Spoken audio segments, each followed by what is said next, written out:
The Kingdom of Saudi Arabia is one of the main players in the Arab world. Its stature is built on its prestige as the custodian of the birthplace of Islam, and its status as one of the world's largest oil producers.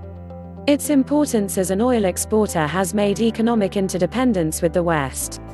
This, in turn, has led to strong political and military relationships that at times have been a source of awkwardness for both sides. Millions of Muslim pilgrims from all over the world congregate in the city of Mecca every year. Country profile taken from BBC. All photos may not represent the story. Watch to learn English the way you've learnt your mother tongue, as this video is especially made. It stands out for its espousal of a puritan version of Sunni Islam, including harsh punishments such as public beheadings, and its restrictions on the rights of women. Saudi Arabia's Crown Prince Mohammed bin Salman is known as MBS. He is transforming and modernizing a deeply conservative country.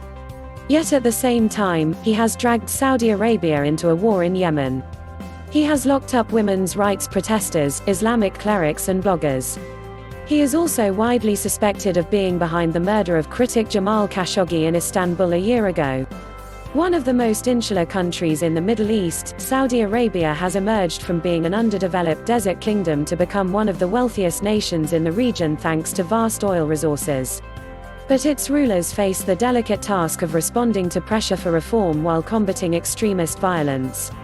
Named after the ruling Al Saud family, which came to power in the 18th century, the country includes the Hijaz region, the birthplace of the Muslim prophet Muhammad and the cradle of Islam.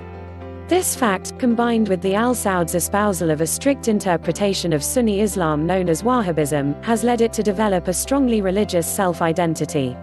The harsh punishments in the Wahhabi interpretation of Islamic law include public beheadings for a range of crimes, and these continue to attract criticism from international rights organizations. Saudi Arabia was established in 1932 by King Abd al-Aziz, known as the Lion of Najd, who seized Hejaz from the Hashemite family and united the country under his family's rule. Since his death in 1953, he has been succeeded by various sons. The Al Saud dynasty's monopoly of power meant that during the 20th century successive kings were able to concentrate on economic modernization and on developing the country's role as a regional power. It has always been in the ruling family's interests to preserve stability in the region and to clamp down on extremist elements. To this end, it welcomed the stationing of U.S. troops in the country after Iraq's invasion of Kuwait in 1990.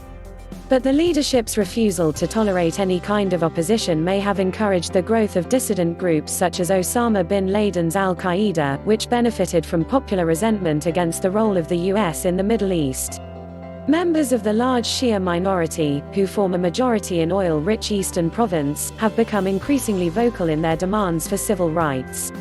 After the terrorist attacks on New York and Washington of the 11th of September 2001 carried out mainly by Saudi nationals, the Saudi authorities were further torn between their natural instincts to step up internal security and pressure to allow a greater degree of democracy. In 2003, suicide bombers suspected of links with Al-Qaeda killed 35 people, including a number of foreigners, in the capital Riyadh. The targets of other attacks have included foreign workers and, since the rise of the Sunni extremist group Islamic State, the Shias of Eastern Province. Demands for political reform have increased. Municipal elections in 2005 were a first, limited exercise in democracy. But political parties are banned, the opposition is organized from outside the country, and activists who publicly broach the subject of reform risk being jailed. Calls for social change are on the rise, too. Activists for women's rights have become more vocal, focusing on practical campaigns such as the right to drive. Social media users are also testing the limits of freedom of expression. Saudi Arabia sits on more than 25% of the world's known oil reserves. It is capable of producing more than 10 million barrels per day. That figure is set to rise. The Al Saud dynasty holds a monopoly of political power based on its very conservative version of Sunni Islam. Militant Sunni Islamists have launched several deadly attacks. Eastern Province has large Shia population. Saudi Arabia is the world's dominant oil producer and owner of the largest hydrocarbon reserves. Rapidly growing unemployment is a major challenge. Saudi Arabia is one of main players in Arab and Muslim spheres, based on prestige as custodian of birthplace of Islam and as major oil producer. Please subscribe to my channel. Thanks for watching.